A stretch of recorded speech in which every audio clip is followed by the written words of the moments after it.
ہمارا بھی ایک صاحب کے ساتھ مناظرہ ہو رہا تھا، اور شائستگی کے ساتھ اگر انسان مناظرہ کرتا ہے کوئی حرج کی بات نہیں ہے. پرانا زمانہ تھا، تقریباً 8-10 سال پہلے کی بات ہے، جب ہمارے پاس کچھ وقت ہوتا تھا، فرصت ہوتی تھی، ہم اس طرح سے گفتگو کر لیتے تھے. انٹرنیٹ پر ہماری بات ہو رہی تھی، ہم نے وہاں پر یہ حدیث رکھی. ہم نے کہا کہ بھائی صحیح بخاری کے اندر یہ بات موجود ہے کہ نبی نے فرمایا تھا کہ میرے بعد 12 امیر ہوں گے. بتاؤ 12 کو ماننے والا کون ہے؟ سامنے سنیں گے کیا جواب آیا.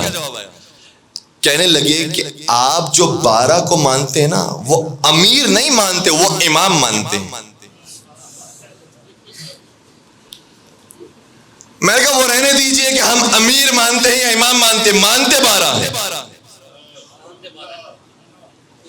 آپ یہ بتائیے کہ آپ کس لوگوں کو مانتے ہیں، آپ اپنی بات کیجئے. ہم انہیں امیر مانتے ہیں، امام مانتے ہیں، چھوڑ دیجئے. مانتے لیکن ہم 12 کو ہیں. اور تمام مکاتب اسلامی کے اندر یہ ہمارا طر امتیاز ہے کہ ہم وہ واحد مذہب کے ماننے والے ہیں کہ جو صرف اپنے آپ کو شیعہ نہیں کہتے ہیں، شیعہ اثنا عشری کہتے ہیں.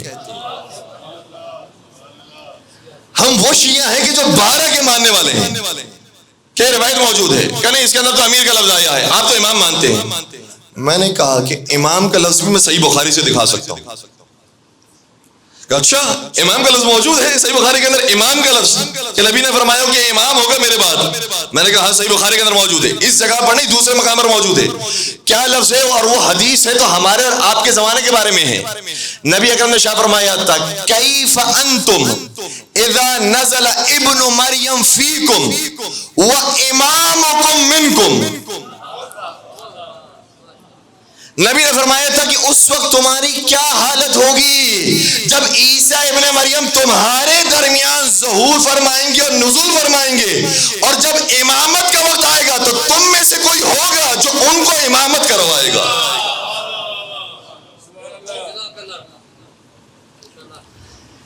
امام عیسیٰ ابن مریم نہیں ہوں گے، کوئی ہوگا جو عیسیٰ کا بھی امام ہوگا.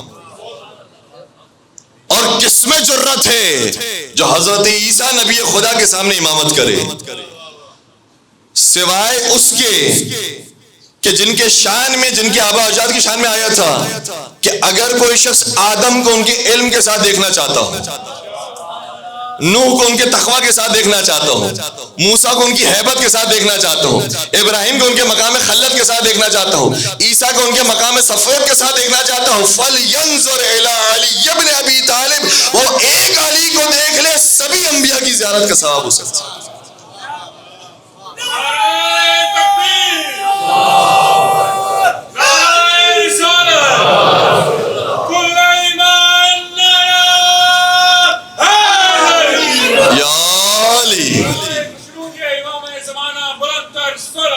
اللہم صلی علی محمد وآل محمد وعجل فرجہم. ٹھیک ہے، تو امام کا لفظ بھی صحیح بخاری موجود ہے.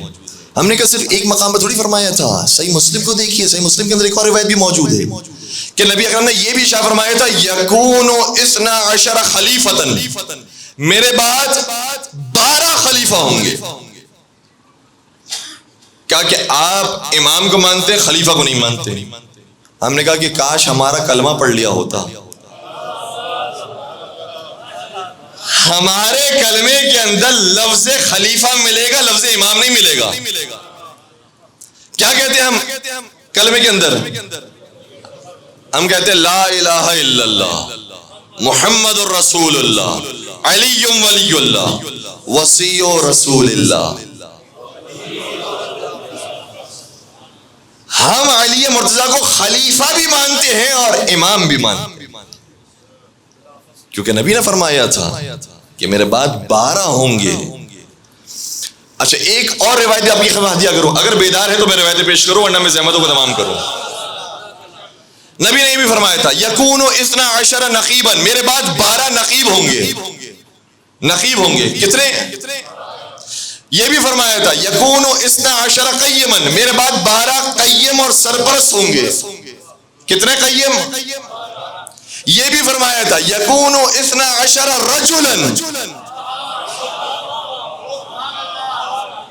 میرے بعد 12 مرد آئیں گے. میں کہوں گا یا رسول اللہ یہ تو ابھی بھی مرد ہیں. یہ جو آپ کے سامنے موجود ہیں سبھی مرد ہیں، اور آپ کے جو بعد آنے والے ہیں وہ بھی مرد ہیں. یہ 12 کون سے مرد ہوں گے؟ شاید نبی کی آواز آئے گی، ان کا پہلا مرد تجھے خیبر کے میدان میں دکھائی دے گا.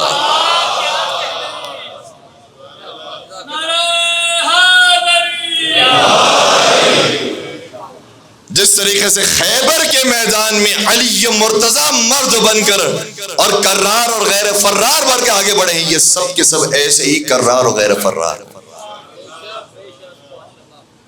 تو نبی نے بار بار فرمایا، اور جب عدد بیان کیا ہمیشہ 12 کا. اور اگر آپ یہ جاننا چاہیں کہ 12 سے مراد کون ہیں، دیکھیں ترتیب اگر ہم بنانا چاہیں 12 کی، اور پیغمبر اکرم کے بعد شروع کرنا چاہیں، اور اسی تسلسل کے ساتھ جس تسلسل کے ساتھ خلافتیں جاری رہی ہیں اسی تسلسل کے ساتھ بنانا چاہیں، تو مشکل کہاں پیش آتی ہے؟ مشکل پیش آتی ہے یزید میں.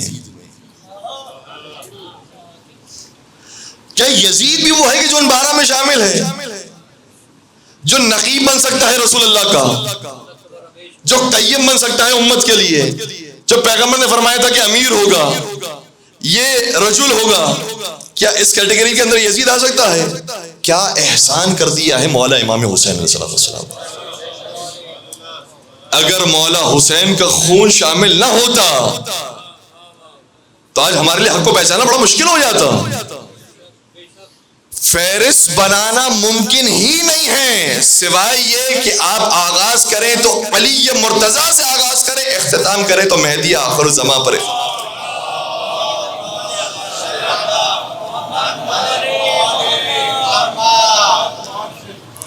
اور کئی ساری کتابوں کے اندر کئی بزرگان اہل سنت نے، ہمارے بھائی ہیں، ہماری جانیں ہیں، مطالعہ کریں کتابوں کا، انہوں نے اپنی کتابوں کے اندر یہ بات لکھی ہے کہ نبی اکرم نے فرمایا تھا کہ جو 12 ہوں گے ان کے نام کیا ہوں گے. اور ظاہر سی بات ہے کہ عقل میں آنے والی بات نہیں کہ انسان یہ تو کہہ کر جائے کہ میرے بعد اس مجمع میں کوئی ہے جو منبر پر آئے گا، اور سارا مجمع انتظار کرتا رہے کہ وہ ہے کون. جو آنے والا ہے اس کو بھی نہیں پتا، جو بیٹھنے والا ہے اس کو بھی نہیں پتا، کیا ہے کہ کوئی ایک ہے. تو یہ بات ادھوری رہ جاتی ہے، یہ بات مبہم ہو جاتی ہے. کوئی ذی عقل ایسا کلام نہیں کرتا کہ جس کے اندر ابہام پایا جاتا ہو. اس لیے جب نبی اکرم نے فرمایا کہ میرے بعد 12 ہوں گے تو یقیناً 12 کا مکمل تعارف بھی کروایا ہو. اور اب میں آپ کے سامنے ان کتابوں کا حوالہ پیش کر رہا ہوں کہ جن کے اندر ہمارے ائمہ کے نام موجود ہیں. سبت ابن جوزی، انہوں نے باقاعدہ کتاب لکھی جس کا نام ہے تذکرۃ الخواص، اور اس کتاب کے اندر امت کے جو خاص الخاص افراد ہیں ان کا ذکر کیا ہے. اور وہ کون ہیں امت کے خاص الخاص افراد؟ ہمارے 12 ائمہ علیہم السلام. اور اس کتاب کے اندر انہوں نے 12 ائمہ علیہم السلام کے نہ صرف نام لکھے ہیں بلکہ ان کی سوانح حیات بھی بیان کی. البتہ سبت ابن جوزی کے بارے میں یہ تھوڑا سا تردد ہے کہ وہ بعد میں جا کر کنورٹ ہو گئے تھے یا نہیں ہوئے تھے. ایک مرتبہ ان کو مجمع کے اندر گھیر لیا کہ بھائی ہمیں لگتا ہی ہے کہ آپ تبدیل ہو گئے ہیں، تو آپ بتائیے اپنا عقیدہ کیا ہے، آپ کتنوں کو ماننے والے ہیں. تو وہ بھی بڑے بیچارے پھنس گئے کہ اگر میں نے واقعاً اپنے دل کی بات کہہ دی تو ایسا نہ ہو کہ جان چلے جائے، اور اگر نہیں کہی تو کہیں ایسا نہ ہو کہ ایمان چلے جائے. تو کہوں تو میں کیا کہوں. انہوں نے بڑا خوبصورت انداز اختیار کیا، اور وہ آپ سبھی اختیار کر سکتے ہیں. کہنے لگے میں کتنی مرتبہ تمہیں بتاؤں، میں 4 کا ماننے والا ہوں، میں 4 کا ماننے والا ہوں، میں 4 کا ماننے والا ہوں.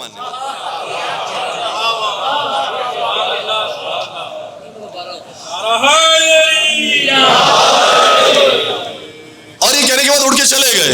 لوگوں نے کہا کہ ماشاءاللہ ہمارے شکوک و شبہات سب دور ہو گئے. پھر انہیں تعجب ہوا کہ انہوں نے ایک مرتبہ نہیں کہا. اگر 4 کو 3 مرتبہ کہا جائے تو پھر وہ 4 نہیں رہتا، وہ 12 بن جاتا. تو سبت ابن جوزی نے کتاب لکھی، اس میں 12 ائمہ کا ذکر کیا گیا.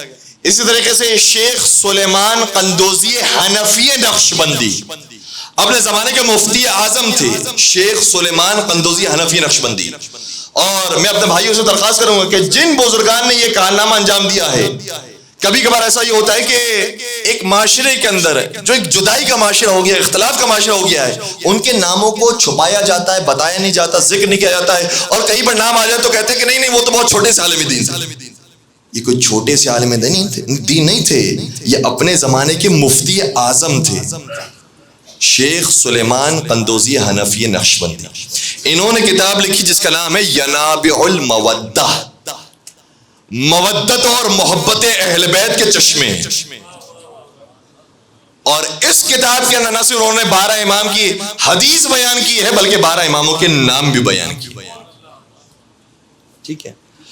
اور اس کے علاوہ بہت ساری کتابیں ہیں۔ ابن صباغ مالکی نے کتاب لکھی الفصول المہمہ، اس کے اندر 12 اماموں کو ذکر کیا ہے۔ امام جوینی نے کتاب لکھی، یہ امام ہیں، اپنے زمانے کے امام کا لقب ان کے ملتا ہے، اور امام کا لقب عام طور پر اسے دیا جاتا ہے کہ جو اپنے فیلڈ کے اندر ایکسپرٹ ہوتا ہے۔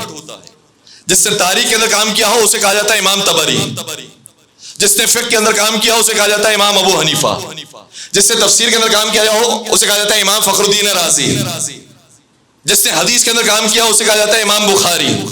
بات پہنچ رہی ہے؟ مشکل تو نہیں ہو رہی؟ تو ہمارے بھائی انہیں امام کہتے ہیں جنہوں نے کسی ایک فیلڈ میں کام کیا ہو اور اس کے استاد ہو، اور ہمارے ان کے امام کہنے میں بس فرق یہ ہے کہ ان کے یہاں کسی ایک فیلڈ کے استاد کو امام کہا جاتا ہے اور ہمارے یہاں ہر فیلڈ کے اوپر جو استاد ہو اسے امام کہا جاتا ہے۔ تو امام جوینی نے کتاب لکھی ہے فرائد الصمتین کے نام سے۔ امام جوینی حموی شافعین کا پورا نام ہے، انہوں نے کتاب لکھی اور اس میں 12 اماموں کے باقاعدہ نام ذکر کیے۔